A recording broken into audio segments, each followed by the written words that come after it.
Music. It can bring people together, it can tear people apart. You know, music has a way to evoke emotion, as a way to make you remember things of the past, make you remember how you felt. And music is so powerful. And I guess in a way, music could also bring something dark. And you know what? I just saw the movie Sinners, and I got some thoughts on this movie. Starting transmission. Hey everyone, this is JD, and I just saw Sinners, and man, this is a movie that after watching it had to at least give me some time to actually think about what I just watched. This movie is very powerful. It is very moving, and you know what? From all the reviews, giving that 100% Rotten Tomato score, and also receiving the first A cinema score for a horror film, this movie well deserves it. And it's a movie that if you do go see this movie, you're going to have to want to sit down and actually think about it. Without further ado, let's go ahead and dive deep into this movie. So here are my initial thoughts on the movie. I was not expecting this movie to be as, I don't know, like as moving, as powerful as it does. You know, it's advertised as a vampire movie, and when you're watching it, you realize that this movie is way more than just a vampire movie. For the first half of the movie, you have all the setup and building blocks that are building you to this crescendo, this very powerful moment in the movie with the two brothers.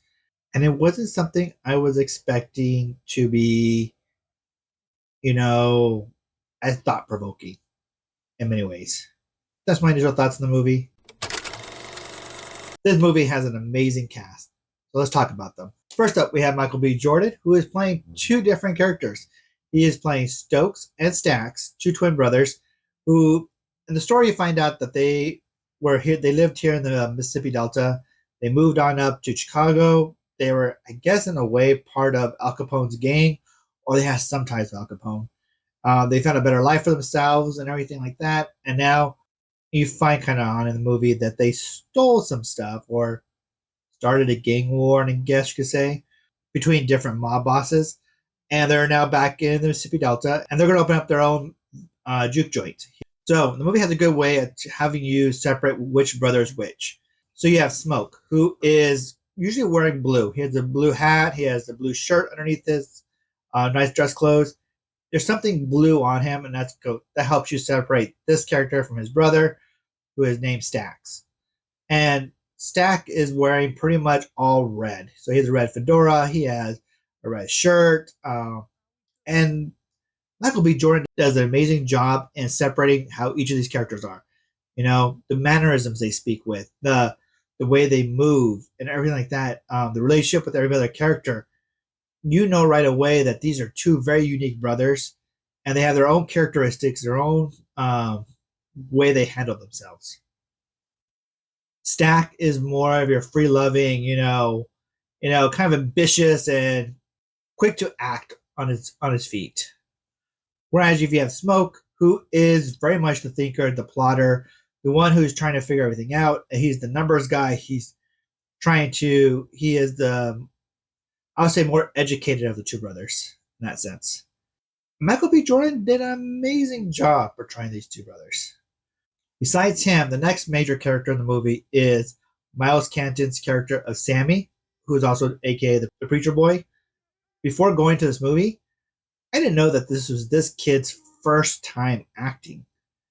And that's saying a lot because he does an amazing job in his first role. He has an amazing singing voice. And trust me, when you hear him sing in the movie, you're like, wow, this boy can sing. And yeah, he does a great performance.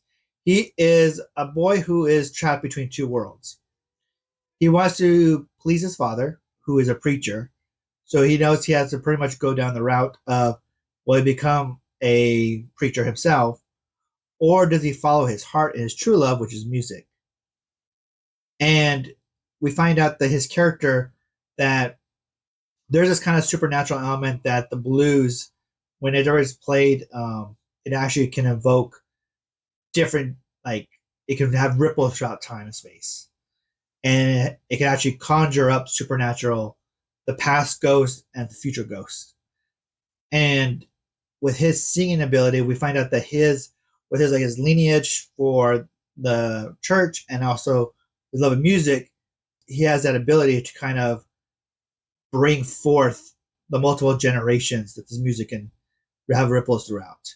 And we do see this clearly in the movie during one of the biggest like musical numbers. Whew, it's so good. And I'll go more into that in the music when I get to that section. Next up, we have Delroy Lindo. He is your old timey blues player. Then he basically grew up a musician, and he tells stories of how like his past has haunted him his whole life. Like he calls himself a sinner in the sense that he's done things that he's not proud of, but he's always done it for his music too. Who is giving these two brothers their pearls of wisdom throughout the movie, and also giving Sammy his wisdom too. Like, hey, I know you want to be a musician, but just know there's a lot to it than just being able to play music and sing. Okay. And then we get our two love interests in the movie. Our first love interest we meet off right at the bat. That is played by, I'm sorry if I do butcher this name, but his name was Wunmi Masaku. Hopefully I said that right. Well, she plays the ex of Smoke. And we have a nice, cool story with her.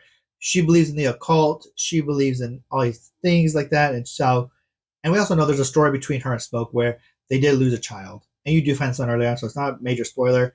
You know that they lost a child together.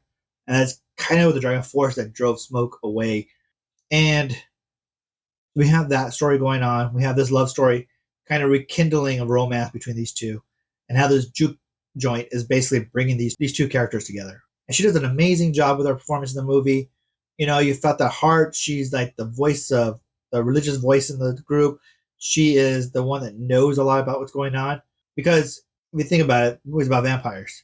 And with her knowledge of the occult, she's able to pinpoint whether or not it's a haint or a vampire. And she was able to bring those together and help these guys figure out ways they could defeat the vampire. So she's filled with so much knowledge in her character, and she's able to help these brothers actually. Well, it's not just the brothers, but this group figure out what's going on and how to deal with it. Then you got Haley Steinfeld, who is, she's like the I want to say jaded lover. What's the word I'm thinking for? Anyway, so she is actually like she grew up with Smoke and Stack because they were actually raised by their adopted mother, and that was her mother. And Stack and Haley Steinfeld's characters, Mary, actually had a relationship before he left for Chicago, and she's never quite forgiven him for that. And she doesn't understand why Stack just wanted to leave her. And she does an amazing performance in the movie. You actually feel that guilt, you feel that remorse, you feel that heartbreak from her. And when and this is in the trailer, so I'm gonna tell you right now. I'll put my spoiler here. When she turns to the vampire side, man, it is crazy how quick that changes. And anyway, she does an amazing performance. She gives a great performance overall. So let's talk about the main villain in the movie, and that's the main vampire, who is played by Jack O'Connell, and he plays Remick. Remick is an Irish vampire, basically. So Jack does an amazing job in this movie playing that evil villain that's both charming and sinister at the same time. You know, just the way he smiles and he looks at you, and his mannerism as he speaks is just so haunting. And you're like, yeah, I could follow this guy if he came to me. It's so crazy. And he speaks so elegant too. So you're like, he has lived for many centuries and everything. And he knows how to just kind of be charismatic and very inviting, and then like the flip a coin just and go completely evil. Wow. He does a great job in the movie. But yeah, that's the cast in the movie. I mean, they did an amazing job. This cast actually works as a group. You can tell that they are friends in this movie. They have that camaraderie together. These are people you want to go hang out with. So let's talk about the music of the movie. The music is key for this movie. The music was driving the plot. So early on in the movie, we find out, like through a little narration, we learn that there are generations of musicians.